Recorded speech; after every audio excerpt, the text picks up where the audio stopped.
안녕하십니까. 박훈탁TV입니다. 미국의 외교정책은 부패한 사기입니다. 구독, 좋아요, 알림 설정, 자율구독료 부탁드립니다. 지난 20년 동안 미국의 주요 외교정책 목표는 모두 실패했습니다. 미국이 아프가니스탄을 점령한 지 20년 만에 탈레반이 정권을 되찾았고, 사담 후세인 이후 이라크는 이란에 의존하게 되었고, 시리아의 바샤르 알 아사드 대통령은 CIA의 전복 노력에도 불구하고 권력을 유지했습니다.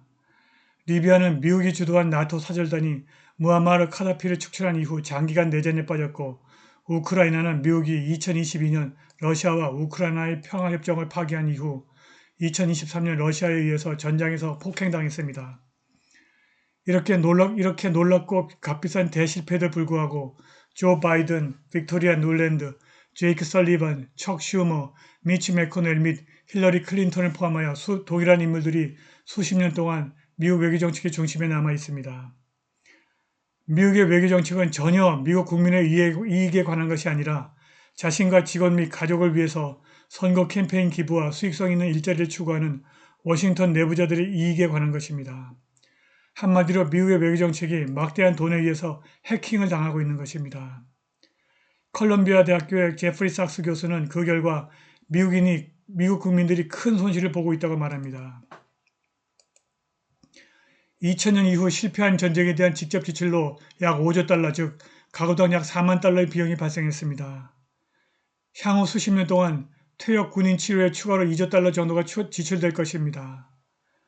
직접 부담한 비용 외에도 미국은 전쟁 지역에서 수백만 명의 생명을 잃었고, 재산과 자연의 수조 달러에 달하는 파괴로 해외에서 발생한 끔찍할 정도로 높은 비용도 인식해야 합니다. 비용은 계속 증가하고 있습니다. 국방부의 직접 지출, CIA 및 기타 정보기관의 예산, 보훈처 예산, 에너지부의 예산까지 합산하면 2024년 미국 군사 관련 지출은 약 1조 5천억 달러, 가구당 약 1만 2천 달러에 이를 것입니다. 무기 프로그램, 국무부의 군사 관련 대외 원조 및 기타 보안 관련 예산 수천억 달러는 쓸데없는 전쟁, 해외 군사기지, 그리고 세계를 제3차 세계대전에 더 가깝게 만드는 완전히 불필요한 무기 증강에 낭비되는 돈입니다. 1조 5천억 달러의 군사 지출이 미국과 세계를 빈곤하게 만들고 위험에 빠뜨리면서 군산 복합체와 워싱턴 내부자들에게 계속해서 제공되고 있습니다. 이것은 부패한 사기입니다. 외교정책은 백악관의 최고위층, CIA, 국무부, 국방부, 하원과 상원의 군사위원회, 주요 군부대 등을 포함하는 작고 비밀스럽고 끈끈한 조직에 의해서 운영됩니다. 여기에 보잉, 럭히드 마틴, 제너럴 다이내믹스, 노드롭 그루망 및 레이스연을 포함한 군수산업회사들이 포함됩니다. 정책 결정에는 아마도 수천 명의 주요 개인이 참여하고 있을 것입니다. 공익은 거의 역할을 하지 않습니다. 주요 외교정책 위반자들은 800개의 미국 해외 군사기지 작전, 수천억 달러 규모의 군사계약, 장비가 배치되는 전쟁작전을 운영합니다. 물론 전쟁이 많을수록 비즈니스도 늘어납니다. 점점 더 많은 핵심 군사기술 기능이 무기 제조업체와 할리버튼, 부즈 알렌 해밀턴 및 CACI 같은 계약업체에 넘겨지고 전쟁 사업이 민영화되어 외교정책의 민영화가 크게 증가했습니다. 미국이 세계를 지배할 권리가 있다고 진정으로 믿는 이념가들이 있습니다. 전쟁을 좋아하는 케이건 가족이 가장 유명한 사례입니다. 스트라우스 네오콘 전쟁강 로버트 케이건과 그의 아내 빅토리아 눌랜드 국무부 차관 대행은 놀라운 가족 사업을 운영하고 있습니다. 눌랜드는 우크라이나에서 전쟁을 촉발시켰고 러시아와 제2차 냉전 개시를 도왔고 의회에 군비 지출을 늘려달라고 요구했습니다. 케이건 가족은 더 많은 군비 지출의 필요성을 창출하고 더 높은 지출을 보장하기 위해서 정치적 압력을 가하고 감사하는 무기 제조업체와 군산 복합체에게 예산을 내려보내고 전쟁을 좋아하는 매파적 워싱턴 싱크탱크에 아낌없는 보조금을 지급합니다. 이러한 지속적인 사기로 인해서 한 가지 지속적인 불편함이 있습니다. 이론적으로 외교정책은 미국의 국민의 이익을 위해서 수행되지만 사실은 그 반대입니다. 미국의 전쟁은 대중의 요구가 아니라 높은 곳에 의해서 수행됩니다. 국민이 의사결정에 참여하지 못하게 하려면 특별한 조치가 필요합니다. 그러한 첫 번째 조치는 끊임없는 선전입니다. 미국의 가장 큰 적은 누구인가?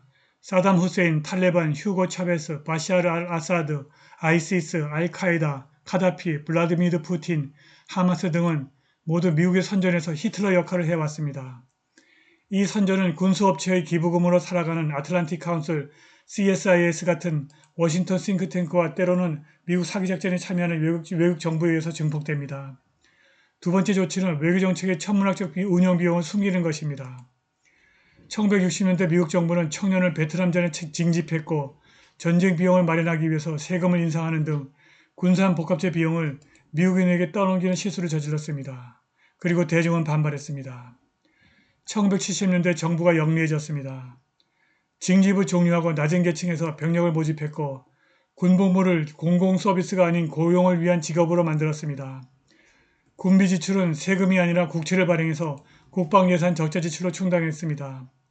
또한 미국 병사들의 시체 가방이 미국의 선전 기계를 망치지 않도록 우크라이나 같은 종속국을 끌어들여 미국의 대리전을 벌였습니다. 이러한 시스템은 미국 의회가 전쟁 사업에 완전히 종속되었기 때문에 가능한 것입니다. 아이젠하워 대통령이 퇴임 연설에서 처음 사용한 군산 복합체라고 하는 용어는 원래 군대 산업 의회 복합체였는데 연설문 작성자가 의회를 멋대로 삭제해버렸습니다. 의회의 종속은 이렇게 작동합니다. 첫째, 전쟁과 평화에 대한 감독은 하원 및 상원 군사위원회에 할당되고 군수산업이 양당의 군사위원회 선거 캠페인에 자금을 지원합니다. 군수산업은 은퇴한 국회의원, 그 직원 및 가족에게 급여를 제공합니다. 이스라엘 로비층은 오래전부터 의회를 매수하는 기술을 터득했습니다. 세계를 핵 아마겟돈으로 몰아가는 동시에 미국을 빚더미에 묻어버리는 부패하고 기만적인 외교정책을 전면 개편하는 것이 미국의 시급한 과제입니다. 미국의 중부사령부가 홍해에서 상선을 공격하는 예멘의 드론을 요격했다고 발표했습니다.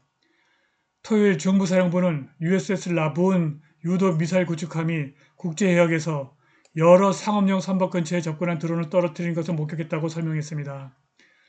미국은 성명을 통해서 이란의 지원을 받는 후티 반군이 통제하는 예멘 지역에서 발사된 무인 항공기로 인해 선박이 피해를 입거나 사상자는 발생하지 않았다고 밝혔습니다. 또한 미군의 성명은 USS 라부은이 자기 방어를 위해서 들어오는 드론을 격추했다고 밝힌 점을 감안할 때 미국 전함이 드론의 표적이 되었을 수 있음을 암시합니다.